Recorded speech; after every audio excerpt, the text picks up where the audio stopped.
Oh, I'm waiting for the video, thank you. So many cooks in the kitchen. Hi, everybody, welcome. Good evening. I am going to call the regular meeting of the Nevada City Council to order. Today is Wednesday,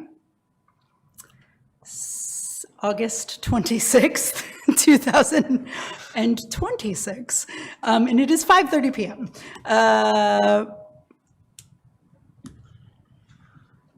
You have a printout right there. Yes, thank you. This is quite different. Madam Deputy City Clerk, can we please get a roll call? Councilmember Sortland. Here. Councilmember Klein. Here. Councilmember Fleming. Here. Vice Mayor Peterson. Here. Mayor Fernandez. I am here. And we do have a closed session tonight. That's why we're here at 5:30. Pursuant to cited authority, the City Council will hold a closed session to discuss the following listed items. Public employee performance evaluation pursuant to Government Code Section 54957, employee position, city manager. A report of any action will be taken, a report of any action taken will be present during the regular meeting. And now we will go to closed public session. But before that, is there any public comment on closed public session? I'm not seeing any in this very populated room. So we are going to dismiss, and we'll see you guys on the other side. Okay.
Congratulations.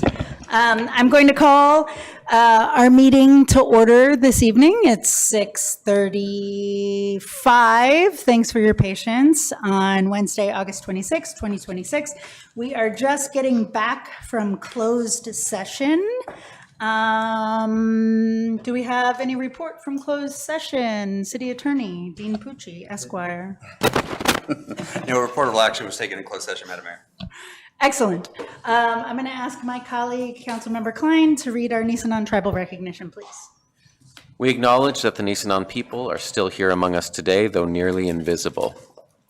We understand that we are on Nisenan land that was never ceded, and the original tribal families have yet to recover from the near genocide of their people. As a resident or visitor in Nisenan land, we support the Nevada City Rancheria Nisenan tribe in efforts to stabilize their people, as well as their campaign to restore federal recognition. Thank you, Councilmember Klein. Councilmember Sortland, will you please lead us in the Pledge of Allegiance? Yes, Mayor.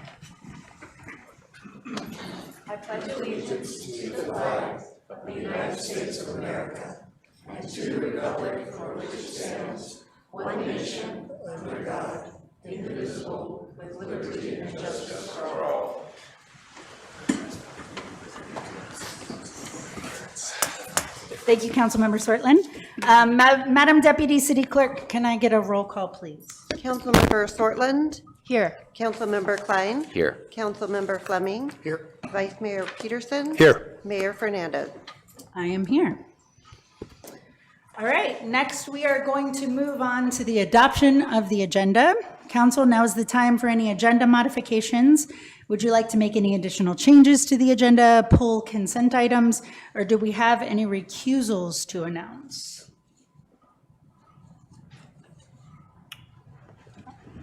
I move we approve the agenda. I'll second that.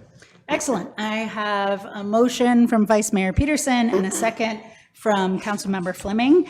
Can I get a roll call, please? Or actually, how do folks feel about that? Can I get a yay or nay? Yeah. Yay? Yay. Excellent. Motion carries. So we have a presentation this evening. It's a proclamation for Penzance Twinning Day. What does that mean, you ask? I shall tell you. All right, this is the Penzance Twinning Day proclamation. Whereas Nevada City, California recognizes the importance of fostering international relationships and cultural exchange through the establishment of a Twin City Partnership. And whereas on August 26, 1991, Nevada City officially twinned with Penzance, Cornwall to promote mutual understanding, friendship, and cooperation between Penzance, Cornwall in England and Nevada City, California in the United States. This partnership aims to enhance cultural, educational, and economic ties. And whereas Nevada City has historical ties to Penzance, Cornwall, dating back to the 1800s. And whereas at that time, both cities committed to engaging in joint projects, cultural exchanges, and community initiatives that would enrich the lives of their residents. And whereas to this end, citizens of Nevada City and Nevada County have traveled to Penzance, and citizens of Nevada City have traveled to Penzance to form and strengthen lasting friendships. And whereas Nevada City has maintained a park for its citizens named Penzance Park to further interest in our Twin City. Now, therefore, I, Mayor Daniela Fernandez, do hereby proclaim August 26, 2026 to be celebrated as Penzance Twinning Day in Nevada City, and to encourage all citizens to learn more about our Twin City and help to continue to find ways to promote our mutual interest and friendships. Can I get a round of applause for that, please?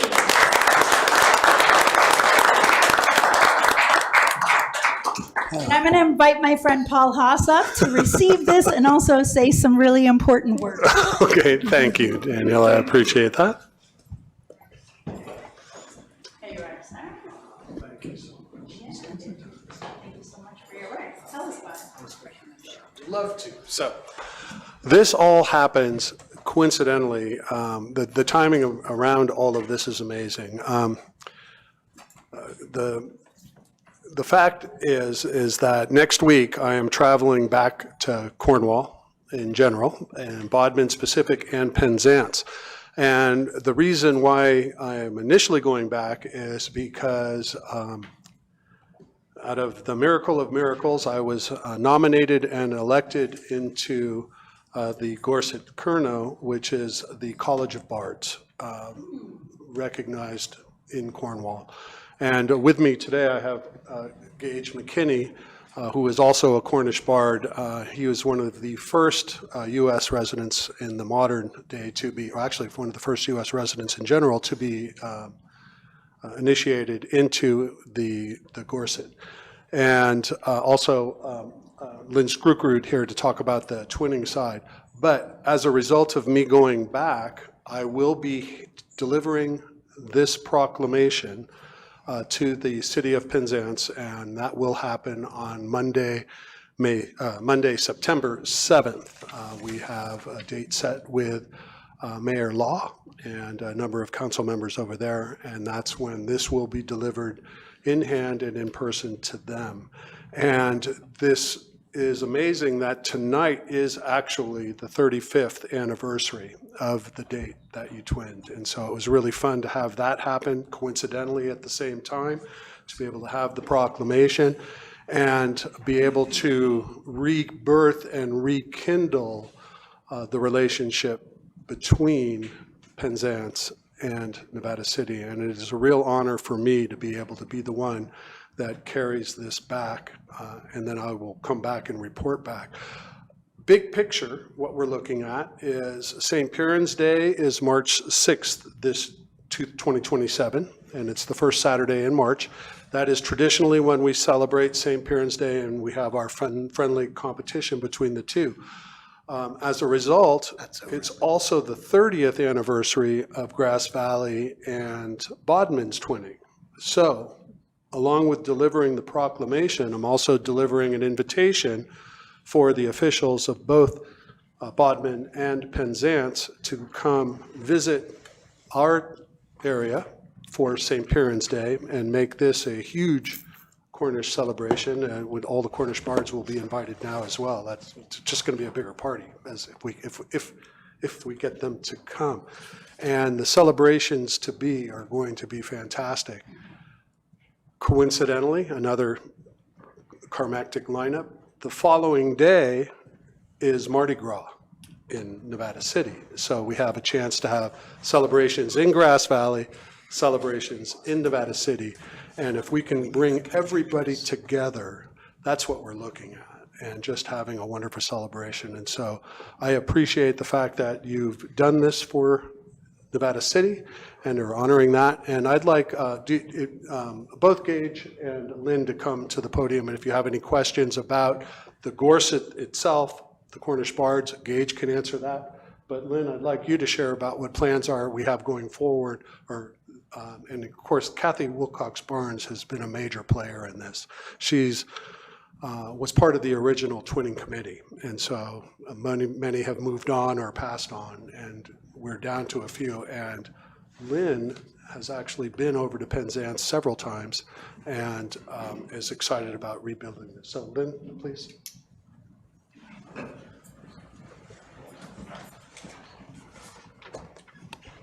Good evening, everyone. I'm Lynn Skrukrud with the Nevada City Chamber of Commerce, and as Paul mentioned, I am actually one of the lucky ones who had the incredible opportunity as a high school junior, as part of the Nevada Union Band. We went over and had an exchange program with the Penzance Youth Wind Band. So they came over here, we did homestays, they performed at our football games, and we built long-lasting friendships. And then the next year, we actually got to go over to Penzance and perform in their major festival that they have every summer called Galawin.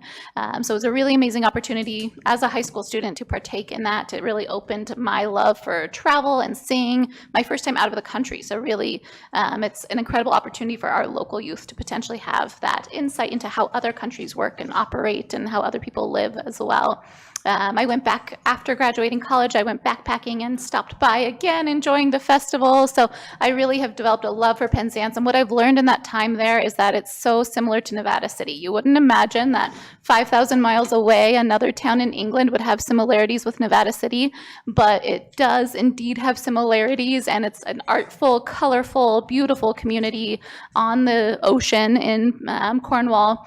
So just an amazing place, and they love that we actually have pasties here. They were so surprised that we actually know what that is.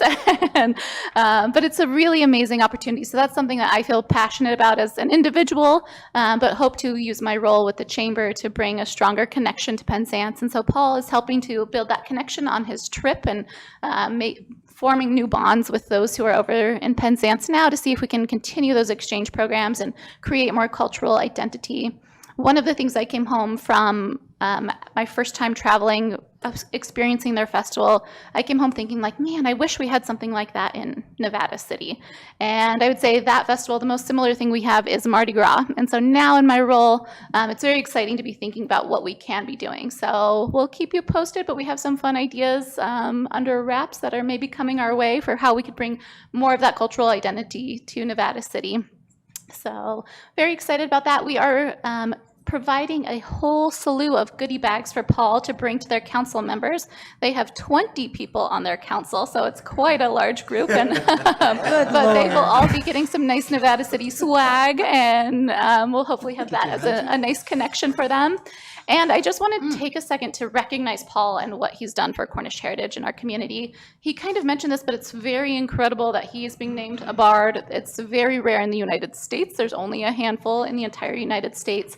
And it's because of the work that he's done to keep that heritage alive. If you've been to one of our parades, you've seen him leading all of our parades as the Cornish crier. So he's really done a lot to bring that culture and help keep it present in our community. So with that, I'll just say we're very excited about this opportunity, and we look forward to strengthening the bond with Penzance. Thank you. Would you like to address them and explain what the Gorsuch did? We'll just take a minute. Sure.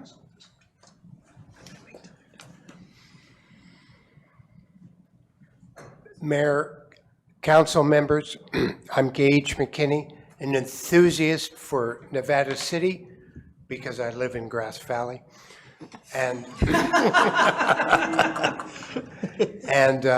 so Paul has had the very rare honor of being invited to join the Gorsuch Curno, the Cornish College of Bards, which are the designated culture bearers. And these are people in Cornwall, but around the world where the Cornish settled, from here to Australia, to South Africa, and wherever there were rich mines, the Cornish people were there. The Cornish Gorsuch was started to preserve the language and the culture of a subjugated people like other Celtic people. They were subjugated by the English and by others in Europe before colonialism began on a broader scale. And so it's here in these foothills that we have over the years offered a haven for minority cultures who have lost some of their standings in their homeland, but here they thrive. And of course, the people of this homeland, the Nisenan, thrive. And so that is part of what we offer to the world in the Sierra foothills. And so one example of that is our Cornish carols, which were sung at Christmas time in the Methodist Church right up the street here from us, on Broad Street, all through Nevada City. And they were preserved here when they were lost in, let's say, South Australia or in Ontario, Canada, or other places where the Cornish settled. Even in Cornwall itself, they were preserved here, and now they have been restored in these other places. They're now sung in Australia They're now sung in Michigan and Wisconsin, and back in Cornwall, they're sung all over the county because we saved them. So that's part of the work of Nevada County. It's part of what Nevada City has done on a global scale. So thank you very much.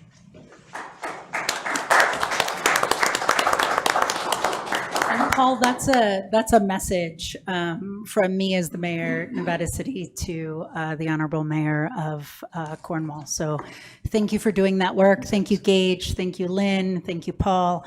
Paul, I want to recognize your designation as Bard, as a student of Shakespeare. I honor you and commend you for that designation. You've made Nevada County proud. Thank you so much. Thank you very much, and I look forward to the Constitution Day Parade upon my return and leading the parade as we go. So thank you very much, and thank you for both the proclamation and the message. Excellent. Thank you, guys.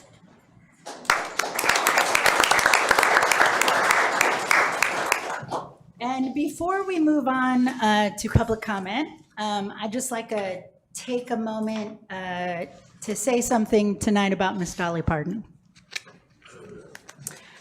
I've been trying to find the words since the news broke yesterday of her passing, and I honestly don't know if I have the words, but I am going to try, because Dolly wasn't just a celebrity to me. I imagine, like many of you, Dolly was woven into my life. She was the soundtrack of my childhood. As many of you have heard, my father is from Cuba. My mama, however, is from Middle Tennessee. And I grew up visiting the Smoky Mountains, Gatlinburg, Pigeon Forge, Dollywood, all of these places. I have family buried in that soil. And Dolly was always there, in the music, in the accent that I recognize in my own family members, in the humor, and in the particular way East Tennessee knows how to be proud and poor and tender and tough all at once. And I get worried that people might misunderstand what kind of force Dolly was. Of course, it's easy to look at Dolly, you know, the big blonde hair, the rhinestones, her body, the accent, her sweetness, and make assumptions. But as many of us know, Dolly Parton knew exactly who she was. She knew exactly where she came from and what she was worth. She turned those assumptions inside out. She turned them on their head. She showed again and again, consistently for decades, that tenderness is not weakness, that beauty is not frivolous, and that a woman from a poor mountain community could build an empire without abandoning herself or her people. She could smile and tell a joke and completely dismantle whatever you thought you knew about her. That is genius, that is survival, and that is power, especially for a woman when she came up when she did. Dolly understood something that so many people, powerful people, do not. Dolly understood that people wanted to be treated like they mattered. She gave that to people. She gave that to poor people and Appalachian people. She gave it to queer people and trans people, Black people, children, people who felt like outsiders, people who had not been loved well by their families or their communities. She offered a kind of love that did not require people to explain themselves first. And that's really, really a big thing. To me, she was almost a sacred figure. She was perhaps the closest embodiment I've known to a Jesus Christ, to a Buddha, to a Yemaya, the Great Mother. And not because she was perfect, because none of us are perfect, right? But she seemed to understand that love is supposed to make room, that love is supposed to feed people and teach children to read, to make people feel beautiful, and to let them know they belong. And I think that's what I want to carry forward from Dolly. Not just her songs. My favorite, by the way, are Two Doors Down and Coat of Many Colors.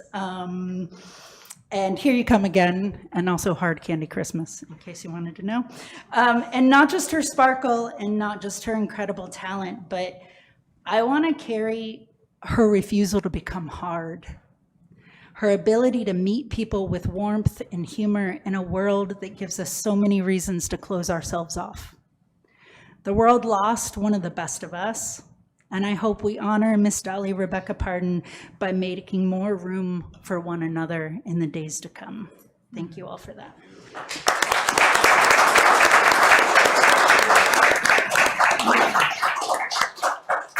So going along with the business of the city, because life moves on and so does the city, we're moving towards public comment. Government Code Section 54954.3 provides that any member of the public may address the city council on any matter not on the agenda that is within the subject matter jurisdiction of the city. The Brown Act, with limited exceptions, does not allow the council or staff to discuss issues brought forth under public comment. The council cannot take action on a non-agenda item. Concerns may be referred to staff or placed on a future agenda. Please note that comments from the public will also be taken on the consent calendar and each agenda item at the time it is heard. So if your item is on the agenda tonight, this is not the moment for you to make public comment, but this is a time for people to make public comment for items not on the agenda. Is there any public comment for items not on the agenda or consent agenda? Well, let me know. I didn't read the agenda, so I'm not sure. Stop me if I'm blowing it. Starting strong, Charlie. Well, I just want to say, first of all, that Dolly's father couldn't read, and she donated millions of books to children.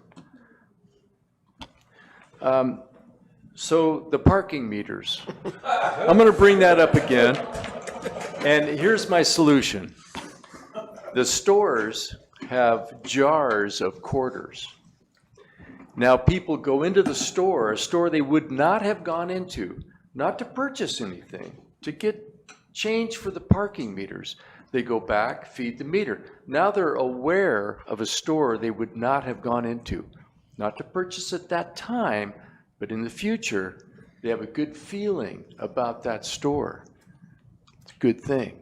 The city's a good thing. Even though the city makes the problem, the store makes the solution. Make the stores feel good and the people feel good about the stores. RV living. We want low-income housing. Retirees sell their home and move into an RV permanently and travel the country living in an RV. So RVs are livable. So if there was a city ordinance allowing someone to live in an RV, as long as it was hooked up to sewer, hooked up to water, hooked up to electricity, and got the permission of both neighbors on either side, that would be a great thing. And the last thing I want to address is bike routes. The new plan for the bike route is fabulous, but addresses none of the approachments to that plan. So we've got a gold star, fabulous bike route where kids are in absolute danger getting there to that bike route. So I'm hoping that we can spend less money on the Zion Street, make it safe, elevated crosswalks, stop signs, slow the traffic down, narrow striping, and spend some of that money in the areas approaching that so the kids can be safe all the way to school. Those are my comments. Thank you, guys. Thank you, Charlie. Hello, good evening. Jim Morris, just outside Nevada City, sphere of influence. Question concern I have, I noticed there was kind of weird gross slime liquid had been going down streets, and then I saw a police activity report that Public Works had basically said Waste Management is doing this. I didn't know where it was coming from because I wasn't out, but we really should get Waste Management to pay for cleanup of the streets because they're responsible for not repairing their equipment. Thank you very much. Thank you, Jim. It's being taken care of. Appreciate your concern. All right, we are going to move on to council comments. Any council comments, upcoming events, any announcements for things you want people to look out for? We're not doing committee reports, just what's going on, what's coming up? We have, Michaela and I have, what's it called? I'm blanking. Solid waste, solid and hazardous waste committee meeting coming up on October 8th. We do. Thrilling, thank you. I think. All right. Well, the very first inaugural Nevada City Zero Waste Summit is coming. It's 2.5 weeks away, so we're in the countdown, and you're all welcome.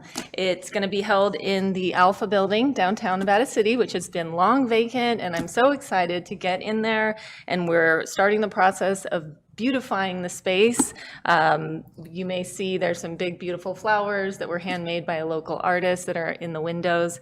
And then we have this poster that I just showed you in the windows. So even just seeing some color through the windows is exciting. So the event, I'm putting it on. I'm your newly elected council member, and I wanted to put some energy into something I'm really passionate about, which is environment, taking responsibility for our environmental footprint as a community.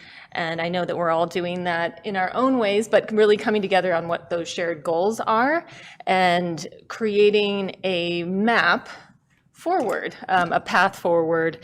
So it's a fun event, but it's also, an event where we're going to have speakers, keynote speakers coming to talk about zero waste and movements that have been started around zero waste. We have all the leaders coming to talk to us. So it's pretty exciting that they're all coming to Nevada City.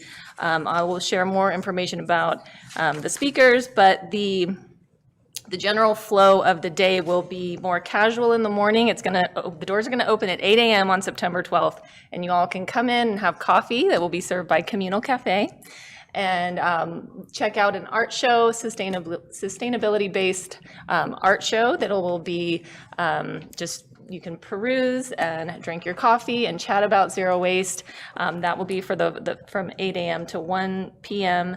And then we're going to have our repair cafe from 2 p.m. to 4 p.m., which is a really fun event that I've been organizing with local environmentalists for the last 3-4 months. And so you can bring in items that need to be fixed. And we have a panel of very talented fixers that will happily fix your broken toaster, your blender. So that'll be from 2 to 4. That's really fun. And then the keynote speakers in the evening are going to be from 5 p.m. to 8:30. So please come, please join us.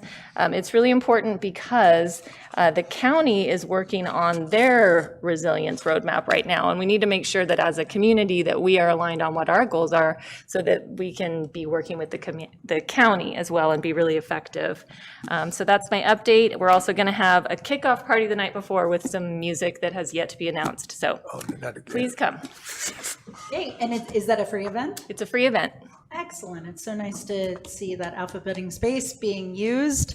Thank you so much for doing that. Any other You're welcome. comments? Vice Mayor. Yes, I just wanted to, I broke it. I wanted to speak just briefly about water rates and public meetings. And the next meeting date, Carrie, is September, somebody's going to. We held one public meeting. There was an excellent informational meeting put on by staff, and we had 12 people attend. And when everybody gets their water rates, they're going to come and be excited about it. But there's a lot of information available that's guiding our decision. We need to hear from you.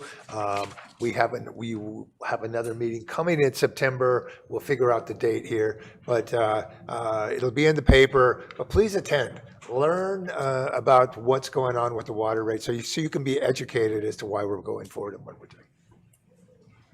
I had my 30-year high school reunion. That was Nevada Union class of '96. That was held at Unit J, a fine Nevada City business.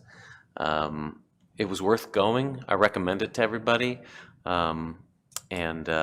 I mean, you obviously can't go to that exact event because it's past, but I mean your 30th. That's what I'm saying. Time is linear. I discovered that all of the impressive girls I went to high school with are now very impressive women, and that did my heart a lot of good. Excellent. Okay, thank you. Yes, we have a September date. 14th at 5:30. September 14th, 5:30, Miners Foundry. I urge you to attend. It'll be very educational. Excellent. My council member comment is I'm leaving to go on vacation on Saturday. I'm going to join my family on the Gulf Coast in Florida, where I'm from, and I'm very thrilled. Don't text me. Or text me something fun. All right, so we're going to go on to the consent agenda. All items listed under the consent agenda are considered to be routine in nature and will be approved by one motion. There will be no separate discussion of these items. Before we take action on the consent calendar, we will hear any public comment on consent calendar items. Do we have any public comment on a consent calendar item? Come on up. Hi, Council. I'm requesting for the cannabis item to be pulled. My name is Diana Gamzon. I'm the Executive Director of the Nevada County Cannabis Alliance, and this has been a very long process, so we are very much in favor of seeing this move forward, but I need to pull one item. At your last council meeting, the red line version of the cannabis ordinance read that for a Nevada City cannabis event, there needed to be a Nevada City, the applicant needed to have a Nevada City business permit and a Nevada City business license to apply to host an event. We objected to this language, first, for equality for all people applying for an event in Nevada City, regardless of if they have a business license or not.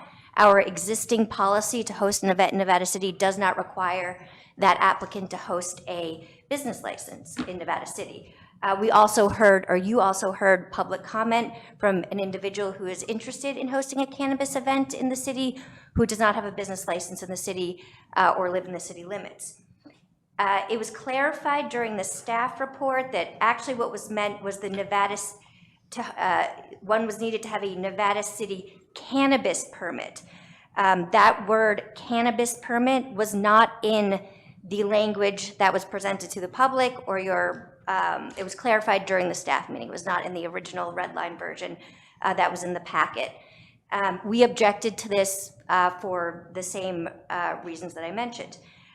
Your council's discussion at last council meeting seemed to reflect the desire to strike this language. However, in the ordinance that is being voted on today in this consent item, the language for a Nevada City business permit is removed, but a Nevada City business license is still in there. Our original objection still remains, and we believe that that is the that was direction or discussion from council. And just as a reminder, one still needs a local events permit to host a cannabis event. Your city council still remains has local control over what events get approved, and one still needs a Department of Cannabis Control state license. And that's what I want to make a comment on. Thank you. Thank you, Diana. Hello, Jim Morris again. I was going to ask that item 6 be pulled from the consent calendar, and that's striping. And as Charlie pointed out, and on the Zion Street project, narrower widths reduce car speeds, and we have the opportunity. We're looking at Gold Flat. We have a mile of white stripe, and it's currently the lane widths are 12 feet, which is a highway standard. So we really need to consider moving forward in the future with narrower widths to try to calm traffic down. So, and there's not a lot of white fog line stripes in Nevada City, but we do have some, and this is an opportunity to consider narrowing widths, making it safer. And Grass Valley recently did a project, and you'd be surprised how well that's working. So thank you very much. Thanks. Thank you, Jim. Hi, Lauren Miller. This is in regards to the Miners Foundry and the sound purchase and all that. Did you guys get more than one proposal? Because I sent one. You did. So my question is, why are you buying that one? It's antique, it's antiquated, a specific denial on every band contract writer. since 1992 when line array systems were developed. And the guy who made those speakers actually bought a line array and sold them to him.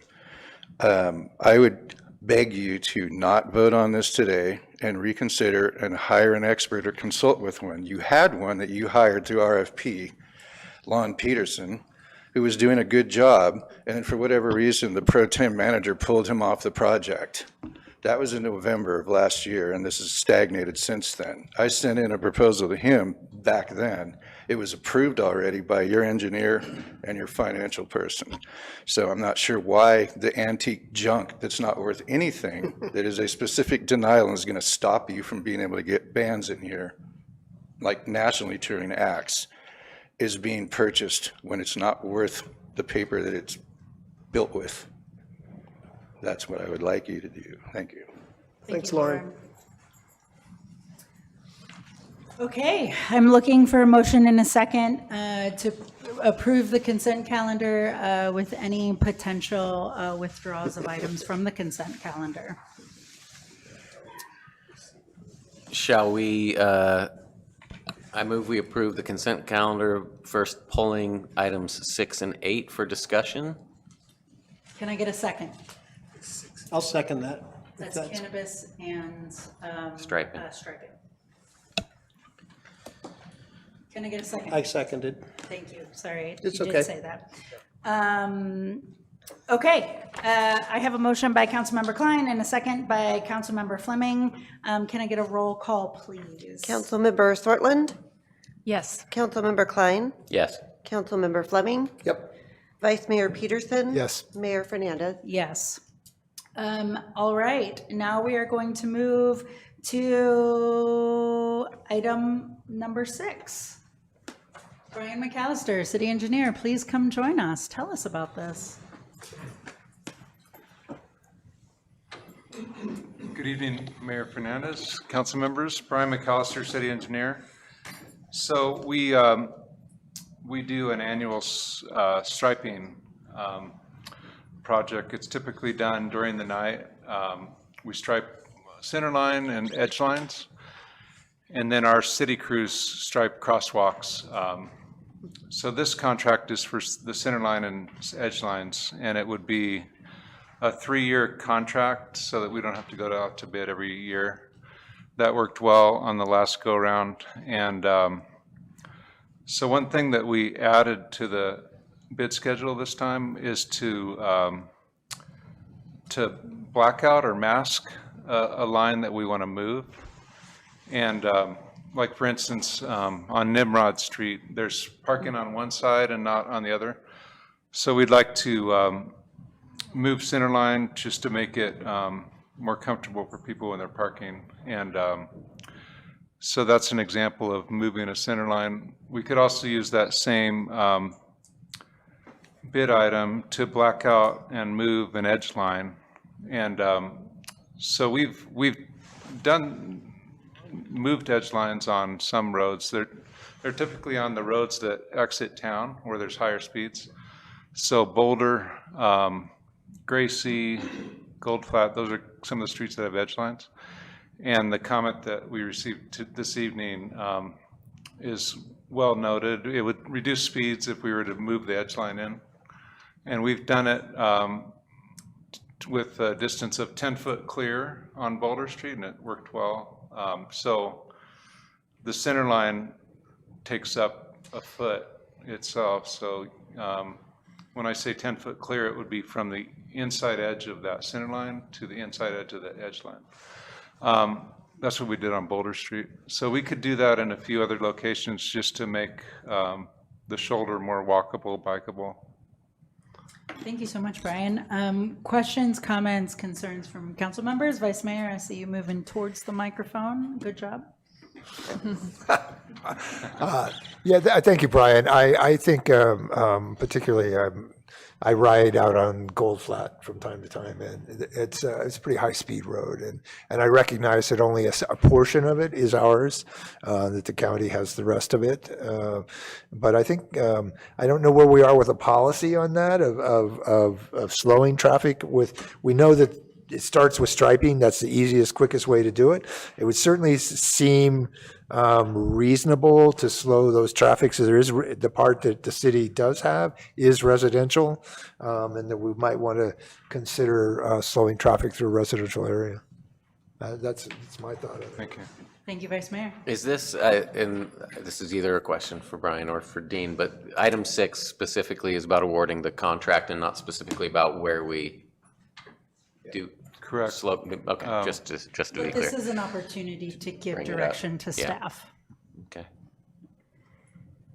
Do you have direction for staff? nothing past what Gary just suggested. So you echo that. Yeah. Excellent. Anybody else? City manager have a thought on this? I can hear her think. Just that I'm assuming, I mean, you can expound on this, but the striping is done where needed, where lines are faded. So just understanding we wouldn't be going extraordinary to do particular roads, but we would go where the lines need to be painted, and if they need to be moved, they would be moved at that time. That's Yeah, my that's understanding of how the contract is working. Okay. Yeah. Just for clarification, try to- as available and needed. Yeah. Well, my take from the contract that I read through it was that that is the project, is it identified those areas that needed painting. Because Yeah, the lines are worn. we have a unit price on the blackout, so we could determine how much we have budget for, and we're paying by unit price. Yeah, got it. Great. That's appropriate. Excellent. Thank you for that clarification, Carrie. Adam, I just asked specifically if you support, because I often think times when we have an opportunity to give staff direction, it's important to know that there's a consensus, or at least a majority, so that staff can move forward appropriately. And I support, I echo the Vice Mayor and Councilmember Klein in doing what we can to slow traffic on those roads that we're already doing the work on of relining. Thank you. Thank you. Shall I make a motion? Public comment. So any public comment on this item? Great. Can I get a motion? So moved. Second. All right. Usually so moved is if the motion is stated. I move we award the contract contingency and authorize the city manager to execute any contracts or related documents. Excellent. And I I heard a second second that. on that one. Awesome. Can I get a roll call, please? Councilmember Sortland? Yes. Councilmember Klein? Yes. Councilmember Fleming? Yes. Vice Mayor Peterson? Yes. Mayor Fernandez? Yes. All right, on to item number 8. I'm going to turn it over to the city manager. Carrie, can you please tell us a bit more about that and address some of the concerns that our Cannabis Alliance brought up? Sure. So this is the second reading. At the last meeting, we discussed that we did have an error where we listed a Nevada City business permit. We meant cannabis permit. Council discussed that at length, and we were directed to remove it, which has been done. The difference between that and a business license, a Nevada City cannabis permit runs $2,500 to $3,000. A Nevada City business license, depending on the size of your company, runs from $202 to $578, depending on how many employees. So I don't recall that we said we were not going to include that, because it makes sense if you're doing business in the city that you would have a business license. We do still have to create special event procedures around this. So you're doing the ordinance, and now we have to operationalize it. So we'd only be able to operationalize this once we pass fees for the different things that are included in the ordinance, like non-storefront retail. So how special events works in general is also under question because of the way we put them in. So our idea is to bring special events together with updates and information to council. So we fold cannabis events under special events umbrella, but we look at special events as a whole. But in no way would I think we would not have a business license for a business doing business in Nevada City. There are vendor permits that we allow through special events. That'll be something we consider as we learn and address how we handle special events. But right now, they're coming to council for approval. we can take a look at those operational needs, but that is my understanding of the conversation and direction council gave us. So just for clarity, we struck the need for a Nevada City business permit. The language. Cannabis permit. Yes. We kept the language for Nevada City business license. Yes. So in order for a cannabis business to show up and have an event, they have to have an event permit and a business license. So how, because we had a conversation that was about people who live outside of the county that want to have an event in Nevada City. What can my colleagues remind me what the conversation was around that? So are we able to recall that? That each event would have to be approved by council.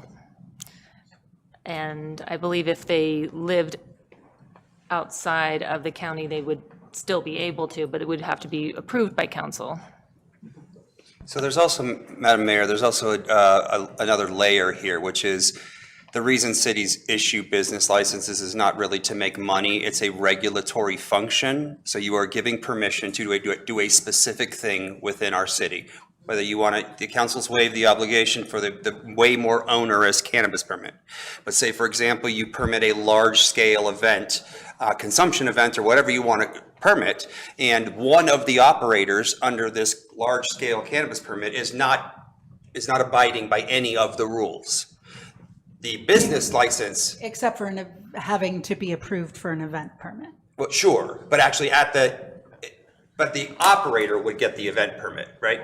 Sure. So this is a policy decision on your own. This is not speaking one way or another. It's just the reason cities issue licenses is that if you are not complying with what you're supposed to do at that location, the only way to remove your ability to be at that location is to revoke a specific license that has been issued to you.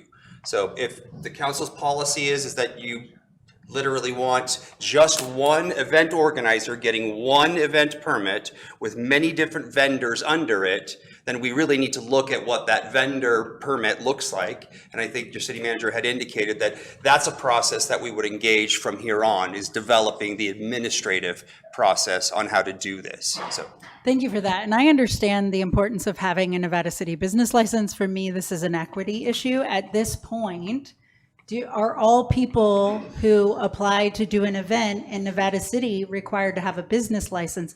I don't know that that's true. I don't know that it's not true. I mean, to be, you know what? I don't know. Yeah, me neither. I had assumed anyone that has an event application, but.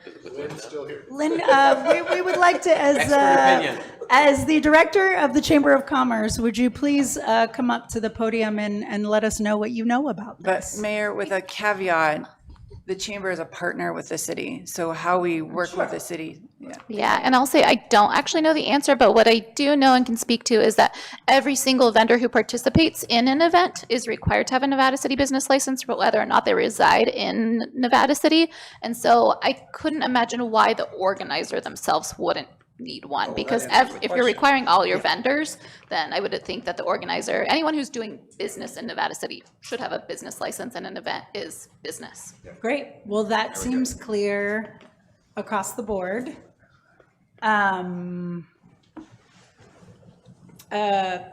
Diana, I am going to invite you to the podium for any last words as we move forward on this. I just want to say I do have a copy of your Nevada City special event application with all of the requirements on it. For applicant information, it just requires the sponsoring organization, the name of the applicant, street, address, cell phone, daytime phone number, contact, and then it goes into information about the event. So on the city's own event application, and then there's special event guidelines that I've read through. There is no requirement to have a Nevada City business license to apply to host an event.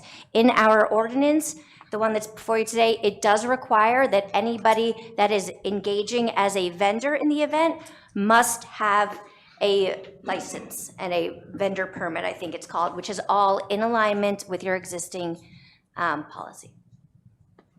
It is in alignment with our existing policy. Okay, I'm but confused. also I do hear a discrepancy. Yep. I heard that the city manager's caveat was that the chamber is a partner, and our partner requires a business license for their vendors, but that our application does not say that, is what I'm hearing. Yes. But our business to argue, our business application doesn't have a requirement for an event application either. Those are two separate transactions. Say that again. Those are two separate transactions. Our business license application does not have a requirement to have an event application either. They're two separate transactions. You're doing business in the city. Right. And we're tracking that, and it tracks back to sales tax, so we know who is doing business in our city. And then we have an event application. So you either, if you have either a vendor license or you have a business license, you should have something so that we know that you're in our city doing business. Okay. And whether it's a vendor license for the vendors, this is now sounding ridiculous, but if it's a vendor license for the vendors, then it's a different rate. Yeah. And It's not yeah. ridiculous, and it doesn't require argument. Yeah. I think clarity is Yeah. more the thing that I'm Right. looking for. Comments from my colleagues? If I could? Yeah. So, okay, I'm confused, but it's okay. I'm confused. What I think I'm hearing here is,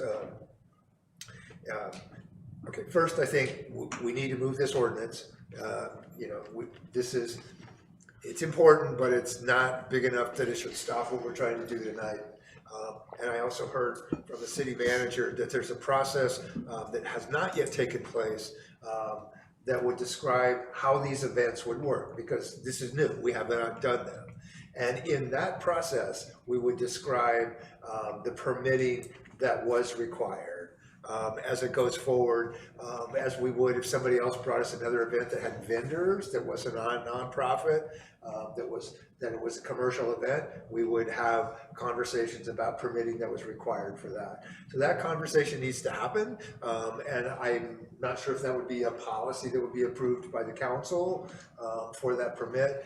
But rather than let this get in the way of 2.5, 3 years of work, that we acknowledge that there's more work to be done on the permitting side of the special event. That's kind of what I mean. Thank you, Vice Mayor. Any other comments from the council? I was just going to ask, I saw Lynn walk up and walk back down. Lynn, do you feel like you have important information to share? Just to clarify, the city does have a policy, and they do mandate anyone who is putting on an event in the city that your vendors are required to have a business license. So it's not optional. Anyone does do that. That came about 5 years ago, so it's a relatively new policy. Thanks, Lynn. Excellent. Thank you for that clarification. All right, I am looking for a motion and a second to adopt ordinance 202604, amending and restating section 5-06. Do you have a? Public comment? Do we have the proper? We just did it. Okay. Thank you. Again. And restating section 5.060.050 relating to cannabis business tax imposed, and ordinance 2026-05 amending and restating chapter 9.22 relating to cannabis dispensaries and other cannabis business activities. So moved. In a second? I'll second. Great. We have a motion and a second. Can I get a roll call, please? Councilmember Sortland, Abstain. Councilmember Klein, Yes. Councilmember Fleming, Yes. Vice Mayor Peterson. Yes. Mayor Fernandez. Yes. All right, thank you so much, everyone, on that. We are moving on from the consent calendar and moving on to business. Number 9, consideration of 1, a public notice of vacancy on the Fire Safety Advisory Committee and directing the solicitation of applicants for the vacancy, and a number 2 that has been removed. So just number 1. Hi, Evan. Thank you so much. Can you tell folks who you are and what your role is here? Yes, my name is Evan McClenathan, the Community Risk Reduction Education Outreach Officer for the City of Nevada City, and then I'll kick it off to the City Manager to offer a little administrative background on this item. Yes, so one of the things that we've done in the past is provide a notice to council through a council agenda item that we have a vacancy. Government code requires that we post that vacancy within 20 days. So that sometimes could make it hard to do that in terms of bringing it to council within the 20-day mark. So I just wanted to let council know that we will let you know when there's a vacancy, but we will go ahead and post it and be compliant with government code. But I did want to have Evan here in the event that you had any questions about the vacancy. And we can go through the ad hoc committee if you have questions about that, but we went through the policy and it looks like this is the best route for appointing them, so. And if you don't mind, I'll add, it will be a pretty big overhaul. This is the first time in my time with the city that all members are up at the same time for vacancy. And I'll remind the council that our last resolution that pertained to this committee, we expanded the eligibility to folks in the sphere of influence for all terms.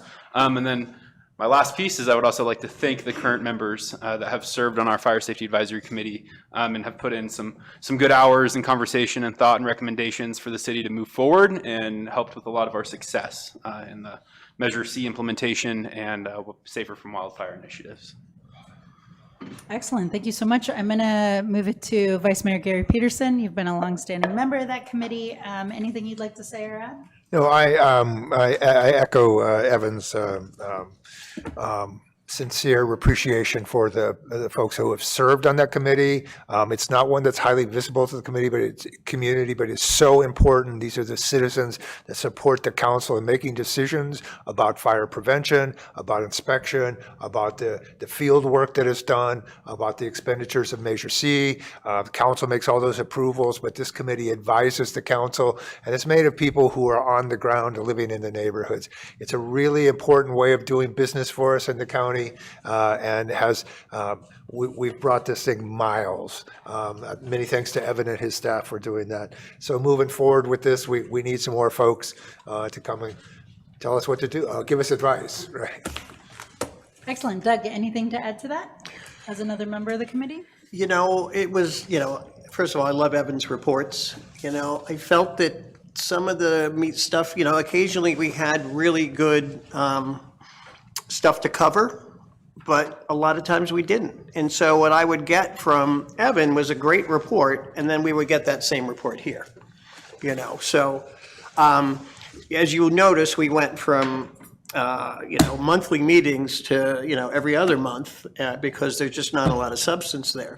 There were some really great people on the committee. I think it needs to be revitalized. I needed some more energy. It was great to, have Gary there to, regale us with all his knowledge because he's very knowledgeable and he has good jokes, but I just didn't find it was the most productive every time we had it. And I'd like to think that there was, when there was topics for the commission to discuss, it was good, but when it's just Evan reporting, we get a great report from Evan and then it just, that's just my 2 cents, I missed probably 3 of those meetings, so no, I did not. I missed 2, and then there was a change in the meeting, so, All right. But we have new energy with Michaela, though. Yeah. I think a couple things. I hear that you didn't find it as productive, although you didn't always show up, Doug. But there's a reason. There's always a reason. So I'm glad that they've been moved to every other month. But I also just think that speaks to the work that's been done, particularly by Vice Mayor Peterson and Evan in the team, and the work that's been done to really invigorate and revitalize that committee.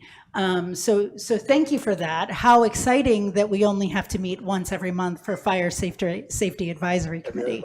Every other month? Yeah. So thank you all for your work. Council members to my right, any comments? Yes, I was able to attend the Fire Safety Advisory Committee meeting, and I really enjoyed it.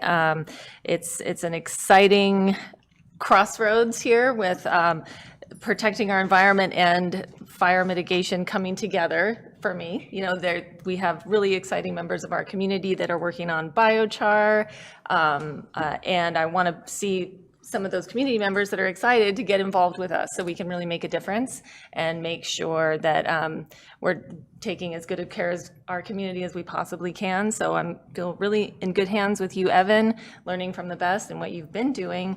And I'm excited to find out from our community, you know, what other energies can we put into this, because we are a little bit lacking in our community engagement. Which we've been hearing about in different forms, and we need to make it more exciting, make it feel like there's really a place for people to engage in the system. So we talked about some gamifying, some Zone Zero initiatives. So I'm supporting that, and I'm looking for, you know, folks that are wanting to join in. So please submit some applications. Thank you, Councilmember. I got a couple of practical questions. First is, are the current members able to reapply? And if so, do you have any sense of interest level in that? Do you think there's going to be some holdover? Correct me if I'm wrong on this, but I believe they can reapply, but they do have to do the full application. They can't just be reappointed. So that's the difference from what it was in the past. Right now, I can think of one committee member that I'm pretty confident will reapply, but the rest have noted that they more than likely will not reapply. Interesting. Okay, thank you for that. I've said it before. Over 4 years ago, when I ran for city council the first time, fire was the #1 issue people wanted to talk about. When I was knocking on doors, that was the biggest thing. And having just run for re-election, it barely came up, which I think speaks to how effective we've been and the focus we've had on it. People were very worried, and now they're less worried. They should still be worried. We live in California, it's 2026, but I think that the work that you guys have all done over the years has made people feel more confident in the city's focus on this issue. And thank you, of course, to you and the whole team. Thank you. Excellent. Thank you, staff. Thank you, colleagues, for your comments. I'm looking for yes, thank you. Do I have any public comment on this item? You want to talk about fire? Thumbs up. All right, we got a thumbs up, great.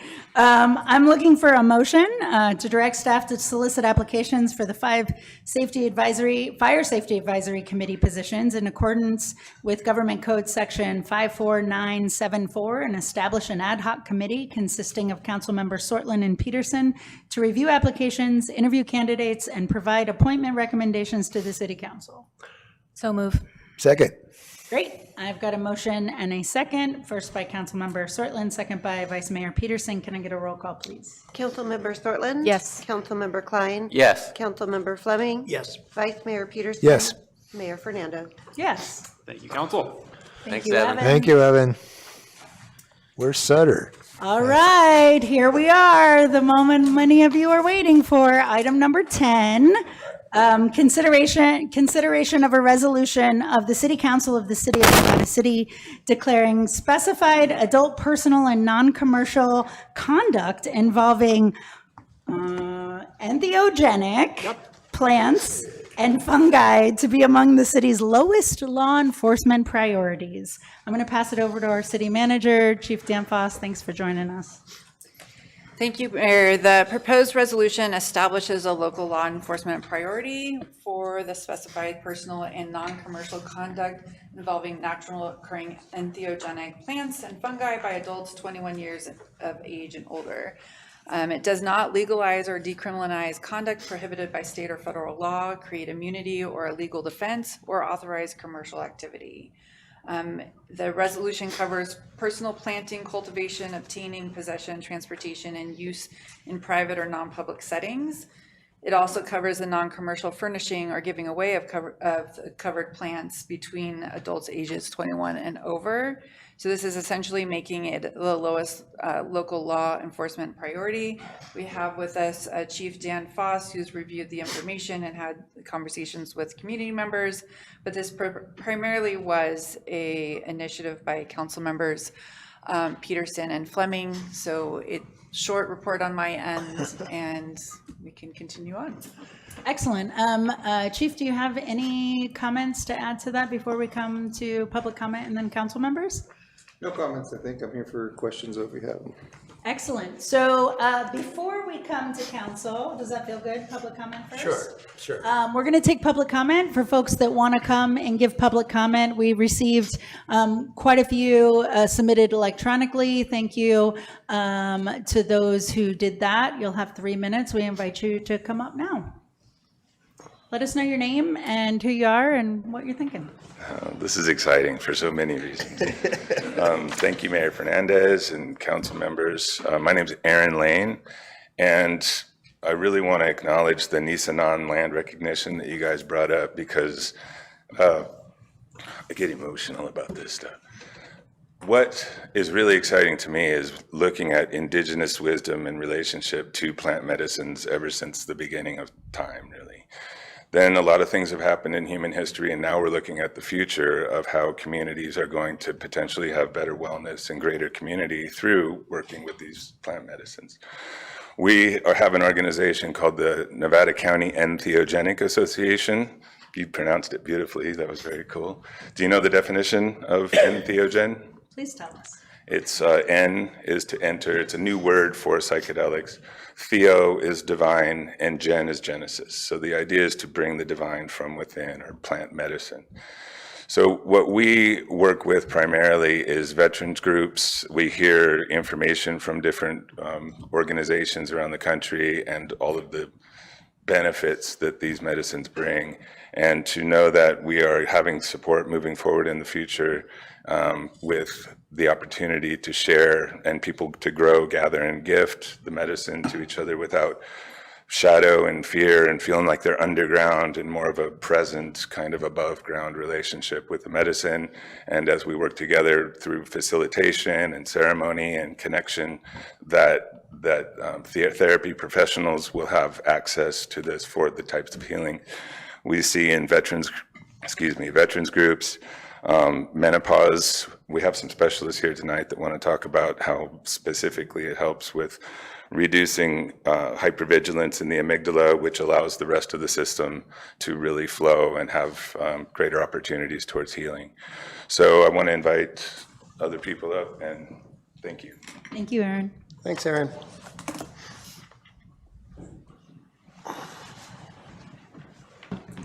Hello, Mayor, City Council. Thank you for having us here today and for considering this proposal for the deprioritization of entheogenic plant medicines. My name is Sean Robinson, and I am here representing the Nevada County Entheogenic Association. And just want to say that I very strongly believe that this resolution is aligned with the spirit of Nevada City, with its people, with its community. And it's something so beautiful when you see a thing that's able to bring people across the political divides, wellness, liberties, all those things, left of the aisle, right of the aisle. People are coming together, and we've personally seen this with the Nevada County Entheogenic Association. There's so many people that you wouldn't think that have something in common. It's beautiful to bring people together.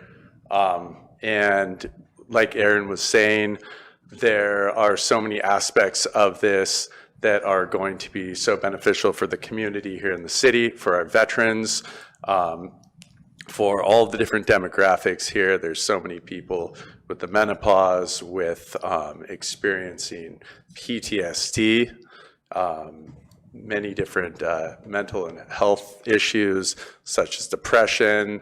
And so these things really affect a lot of us. There's not one person here I can think of that doesn't know somebody that's suffering from some sort of ailment that these medicines can't provide relief for. We can see that it's already been addressed as far as up at the White House. Donald Trump basically saying that these are open for novel research. So the science is really meeting the spirituality, and the evidence is irrefutable that these are beneficial medicines, and they do have tradition that span back pretty much to the dawn of time. So thank you for considering this. One other thing I'd like to get on the record, that as a representative of the Nevada County Entheogenic Association, our members have expressed a few clarifications that we'd like to address further down the line, such as basically that it contains so many definitions and exclusions that it may exclude the religious, ceremonial, and community practices it should give room to develop. We feel that those things can be addressed at a later time, and we support this resolution very much. Everything's a stepping stone, and we appreciate taking the steps to get where we can all come together. Thank you. Thank you, Sean. Thanks, Sean. Hi, everyone. Good evening again. Diana Gamzon, Executive Director of the Nevada County Cannabis Alliance. I've never seen her frown. The Cannabis Alliance supports the proposed, what? Okay. The Cannabis Alliance supports the proposed policy to make enforcement against ethnogenics amongst the city's lowest law enforcement priorities. Our organization has seen firsthand how cannabis policy has evolved from prohibition toward a more thoughtful framework grounded in public health and education. Nevada City has been a leader in advancing sensible cannabis policy, and we see this proposal as consistent with the same spirit of reform. It does not legalize ethnogenics or eliminate important public safety protections. It simply recognizes that limited law enforcement resources should be focused on conduct that presents the greatest risk to our community. As cannabis reform has demonstrated, communities can move beyond outdated approaches while still prioritizing responsibility and thoughtful policymaking. We encourage the council to support this policy and continue Nevada City's tradition of leadership on pragmatic reform. Thank you. Thank you.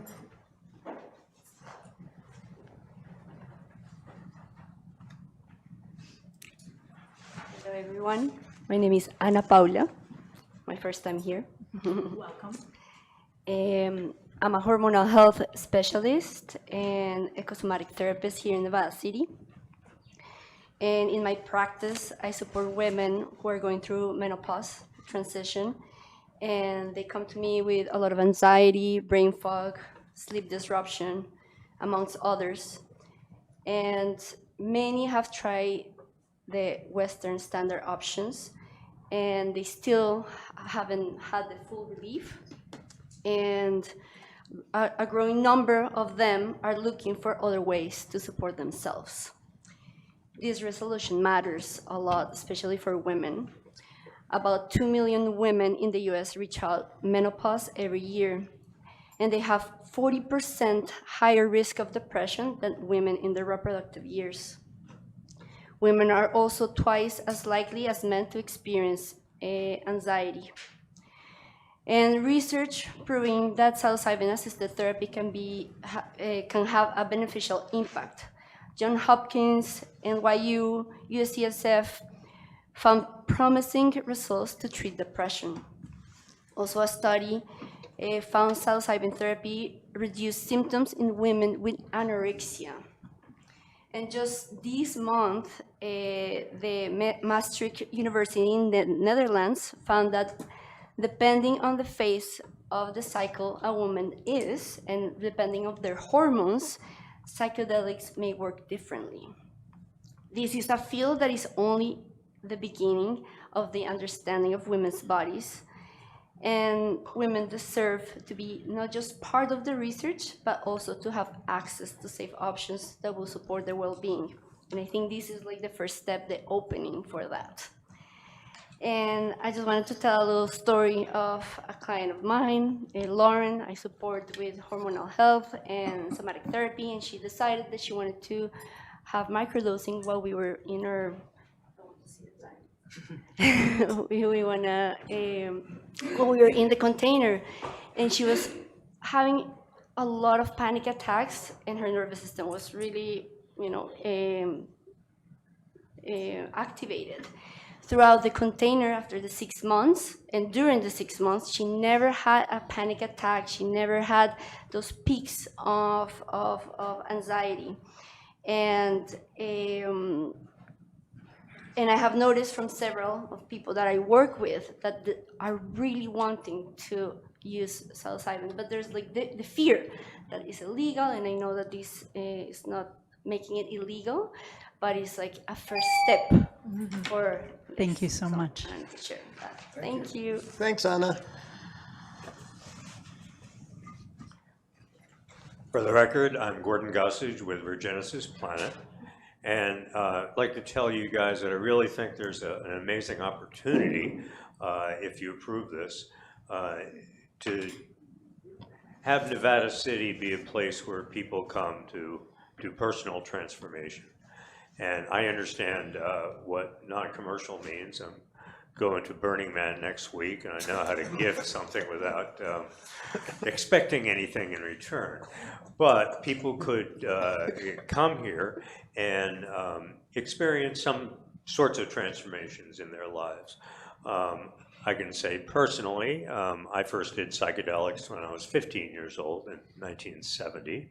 And the 40 times I did psychedelics between the ages of 15 and 19 were part of my transformation from a boy to a man. In 1993, after my company went public when I was 38, went down to the Amazon and had a transformational experience with a shaman down there, and discovered, in fact, that there are more things in life than money.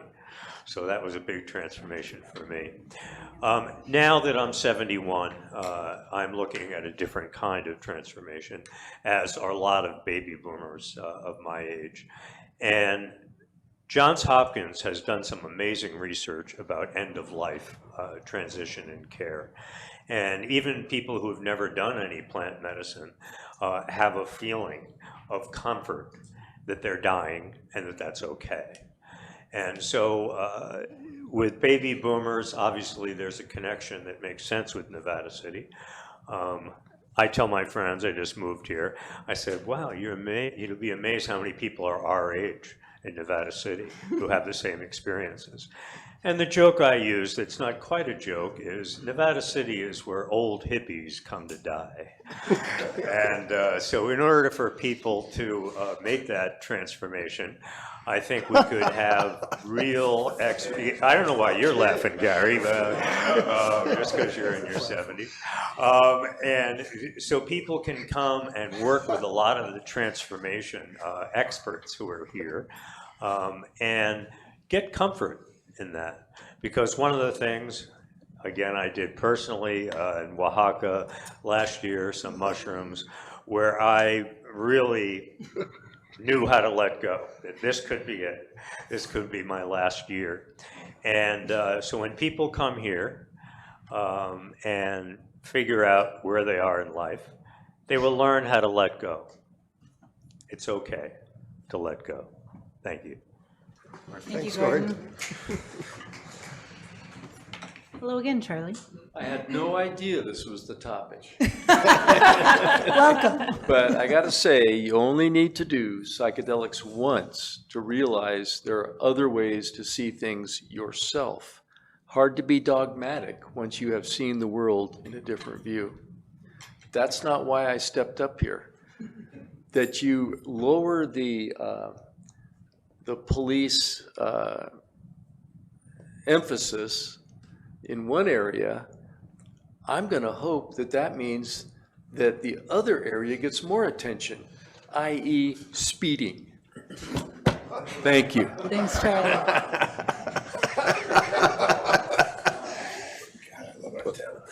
Well, that's the goal, is to free up police resources. Mayor Fernandez, council members, thank you for this honor for speaking on behalf of myself and a deeply held value, which is cognitive liberty. I've been a resident of this county for 4 years and been visiting here for 10. And quite simply, I just love it here. The nature, the home, you feel it wherever you go. So I'm licensed as a marriage and family therapist in California, and I've served many folks of this county in different realms. I've served on the mobile crisis team, on the behavioral health, the county crisis team doing mental health evaluations in the hospital, and in the support of rolling out the mobile crisis team. And one of my proudest roles is serving as a firefighter on the North San Juan Volunteer Fire Department, which is a place where I've responded to both medical calls, fires, and mental health emergencies here and there. But the majority of my experience and why I'm here to speak to this resolution comes from the Zendo Project, which is a psychedelic peer support and harm reduction organization. We've trained thousands of people and sat with thousands more in some of the hardest and most challenging moments of their life. That's often what is known as like the dark side of psychedelics and what media has instilled us to experience as fear. But I've also witnessed breakthroughs that continue to inspire me in my own life and my clinical practice. So I really want to talk about safety, but I think that's what a no here may really be worried about. I've sat on the floor of a festival peer support tent at 4 o'clock in the morning with someone convinced they were dying, not from the substance, but from the fear. And what brought them back was not a squad car or a cell. It was a calm voice, a safe space, and someone who knew how to stay. Because punishment doesn't heal people, presence does. So Mayor, your training is in counseling psychology with the experience of many years within social services, likely using immense amounts of energy to advocate for healing and instill hope. 20 years of listening deeply and finding solutions that actually help people. Now that's my kind of woman, and you're already one of us. So you've described this town as an ecosystem where the health of the whole matters more than any one part getting in the way. And community care is exactly that, and this is a piece of it. So I appreciate this resolution because it understands that. It keeps enforcement where it belongs, with minors, with driving, with real harm, and it stops treating an adult in their own home or with their own community as children or like a criminal. That's not soft on, that's soft on safety, not smart about it. And the psychedelic ecosystem does have its flaws, as all ecosystems do. But let me tell you, this county, this community here holds strong voices and influence in the psychedelic ecosystem. Thank you. Thank you. Can you tell us your name too? Allison Reese. Thank you, Allison. Thank you. Thank you. I think that deserves a clap. Hey guys, Devin Iredell. Michael Poland was the first investigative journalist to get the respect from the community, the Supreme Court in fact, because he was the first he published for the first time on this subject without being an advocate. He wasn't telling everyone, you need to experience what I experienced. He was the first to take a journalist approach and present. He's famous for all the food that he wrote on. But I thought I'd just drop that to let you guys know that his account was respected by the Supreme Court on this subject. Thank you. Thank you. Any other public comment on this topic? Going once, going twice. All right, I'm going to bring it back to my colleagues. I know Councilmember Fleming and Vice Mayor Peterson, you've done a lot of work on this, so I'm going to pass it to you first. Thank you. Thank you. Thank you all for being here and your eloquent statements, both written and verbal. Yes, How to Change Your Own Mind by Michael Pollan. If you've got a question, you have to read the book. This came to us, Councilmember Fleming introduced me to some folks, and we began to work on this some time ago, and have brought this through our process. And in my thinking about it and looking at it and doing some very deep research, I mean, it's important to understand that the California Senate and Assembly passed controlled use of entheogenic medicines, and it was vetoed by the governor, who wanted more guidelines for therapeutic processes, which is now working its way through the assembly. So it's coming. I look at this in a number of ways that are really important. For Nevada City, our positioning, our acknowledgement of the history that this community has with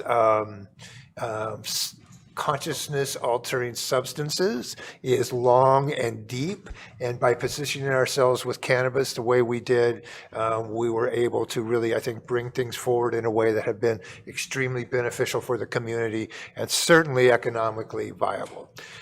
We are again looking at that. I think we are positioning ourselves to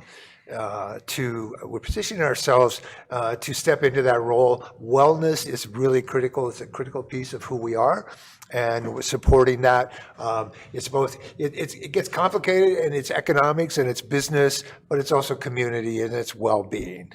So with the long history that we have, I had no issue with understanding how that comes from. I would say, somebody said that, you come to Nevada City to get transformed. Well, you do that anyway, whether you use drugs or not. You come to Nevada City, you're going to get transformed. That's just how it works around here. But so we look at it, positioning ourselves culturally and economically is really important. But there is so much more to it. The aspect of the transformation that's happening in the psychotherapeutic field around the use of these drugs is phenomenal. There are many, many breakthroughs. It's being studied. It's top-notch work. It's also, we aren't alone in this. 7, 8 cities in California, the state of Oregon, Washington, D.C., Ann Arbor, Michigan. I think 48 governance bodies of one kind or another have taken steps like this. So I think it's really important for us. But also, there are many healers working in this community, and we need to take that into consideration and help facilitate those processes in a way that we can. This is where we can be on this legally, Chief, right? We can't change the laws. That's not up to us. But we can make a statement, and I have had great conversations with our really fine Chief of Police about how he sees this, and he's clear there are many more important things to look at in our community. So we have that support. Thank you to our city manager for taking this ride with us. It hasn't always been clear and easy, but I think we're in a place that's really valuable and important to our community. Thanks, Gary. About a year and a half ago, Aaron and Sean came to us and started talking about the potential for, revising some of the way we approached plant medicine. They've done a lot of research. We've done a lot of research. We've talked to a lot of people. They've introduced us to a whole host of people, other jurisdictions who are doing similar ordinances, other jurisdictions who did the ordinance wrong and had to redo it. I view this as, a public safety prioritization policy, not legalization. State and federal law remains unchanged. But this resolution specifically protects enforcement involving minors, public intoxication, impaired driving, commercial activity, and genuine safety threats. But a lot of the people who are using this medicine aren't using it irresponsibly. They're using it to support their mental well-being and their physical well-being and their overall, humanity and connection with the divine. So I really am excited about this. I really appreciate the city manager for having this dropped on her plate. It didn't go through the normal processes. I really appreciate the chief who has been working with us through this. And, I have to say that the last woman who is a firefighter, that was very powerful. The Zendo organization is amazing. And, she connected to this resolution through many different ways. And the public comment we got was pretty powerful from practitioners, from people who've experienced amazing breakthroughs themselves. So I just think this is just a wonderful resolution to stand behind, and I hope the rest of the council supports us in passing this. You know, I think that the chief has enough to know that he can prioritize speeding now instead of going after going after all the shroomers who are non-existent here, you know. I could go on about this, but I won't. Thank you. I know, to make the mayor happy, but I just want to thank everybody, and I just hope we can get this passed. And this is a stepping stone. There's going to be more to come with this, and there's going to be more evolution of this resolution as legalization or deprioritization hits the state level. And I'm just excited to see what happens. Excellent. Thank you, Councilmember. Looking to my colleagues to the right, comments, questions, concerns? Thank you to the community for sharing your personal stories. It was nice to hear from healthcare professionals and hear about some of those experiences you've had. I support the resolution. I think I acknowledge and appreciate what it stands for, and I think it fits our community and our priorities here, our ideals. And thank you for all the hard work that has been put into this over the years. Thanks, Michaela. I've read about the studies and how helpful the sort of medicine has been for folks with PTSD. And like here tonight, the emailed public comment that maybe not all of you got to see was 100% in favor and copious. I want to talk to the chief really quick because I feel like in this community, probably in other ones too, but I know this community, the odds of us being misquoted in some way in the press or online is high. So, Chief, would you be able to just state as clearly as possible what this resolution means and what it doesn't mean? Yeah, so. And what it looks like in practice. So as the police chief of any community, I mean, it's really important to understand the values of that community. And I think the values for our community are very clear. I mean, this is something that we want to be on the forefront of. We are seeing a change in this. Some of us, mostly Gary, saw a change from this, where it was going from the 50s to 60s. Sorry, Gary, you're probably the oldest. Okay. Older than Gordon. Where it was very accepted and then went into bad favor, and I think it's coming back around. So when we talk about deprioritizing, that does not mean, and I want to make sure that people understand, that does not mean legalization. So the best analogy I think I could do for this right now and where we're at is alcohol. If you're in a bar and you're having and enjoying a beer and you're handling it responsibly, of course, we want to be not only there to support the people in the bar and the bar owners and say, hey, we don't want you to be afraid to call us if there's something going on in the bar or if there is an issue, because we're there to support your business. Now, if that bartender starts selling beers on the street corner, we're going to have a problem, right? Or if there is people that are drunk on the streets, that's going to be an issue. So I don't know that I would advise, I'm not naming anybody, to say I've used it 23 times or anything, because it still is not entirely legal. But in our community, we are deprioritizing. And what that means in the most basic terms, I can say it is, we are not looking to enforce any of your activity. I think there is a lot of evidence right now, and we all know, Mayor, I think you've said it many times, government moves slowly. And the bigger the government, the slower it moves. And we're seeing that government is understanding the value in this, but it moves very slowly. We're trying to move faster. So we're deprioritizing it. We are not going to be seeking. If you do have a mental health practice that is using this in a responsible and safe manner, as safe as possible, we cannot say that it is legal because it is not, and we don't have the ability to make it legal. But we do say we are not going to be seeking that out or looking to enforce that activity. Does that answer your question? Yeah, thank you. Any further questions, Adam? Go ahead. Okay. Before we go to a vote, thank you, residents and folks that came out to speak in favor of this. As Councilmember Klein said, we did get a number of public comments from therapists and PhDs and all sorts of folks really talking about the importance of this as medicine and healing, both personally and in community. Thank you, Aaron, for bringing up the Nisenan and acknowledging our relationship. We're I really like to, one of the accomplishments I'm proud of the most is being the first local municipality to really meet the tribe as a government-to-government entity.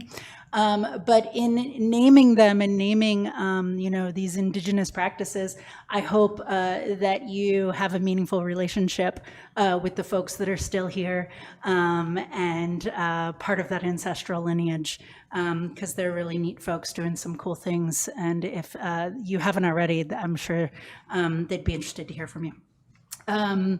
And then I think that, this is us putting a signal to the community that we see and support this as a form of healing to both the community that's here and to community outside of here that wants to come here for this. So it makes sense for me in alignment with Nevada City.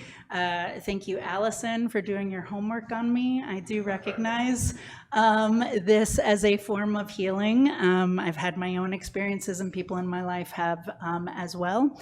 And so, I support this resolution, but let's do an official vote. I'm looking for a motion to direct staff to adopt resolution number 2026-29, declaring specified adult personal and non-commercial conduct involving naturally occurring entheogenic plants and fungi as among the city's lowest law enforcement priorities. So moved. Second. Excellent. So I have a motion and a second by Councilmember Fleming and Vice Mayor Peterson. Amber, Madam City Clerk, Deputy City Clerk, can I please get a roll call?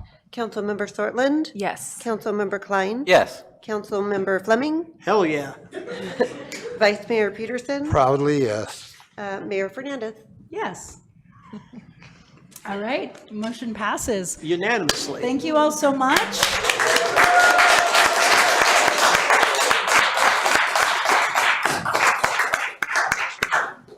Well done, colleagues. Well done, community. Let's get healed. All right. We're going to move on to our city manager's report. Ms. Carrie Wright, what have you got for us? Just a reminder to check out all of our outreach events on our website. Make sure that you're signed up for alerts or press releases and council agendas and all those types of things so you can stay informed. We do have several outreach efforts happening from everything from housing element that you're made aware of, but also we have our ATP, our transportation, that's going to kick off in November. We have a zoning workshop that's in the works. So a lot of things coming up that the staff is planning for, and the best way to get that information is on our website. Excellent. Thank you so much. I'm looking for a motion and a second to adjourn this meeting. So moved. Second. Great. All those in favor? Aye. Excellent. Thanks, y'all. Thank you. Mayor?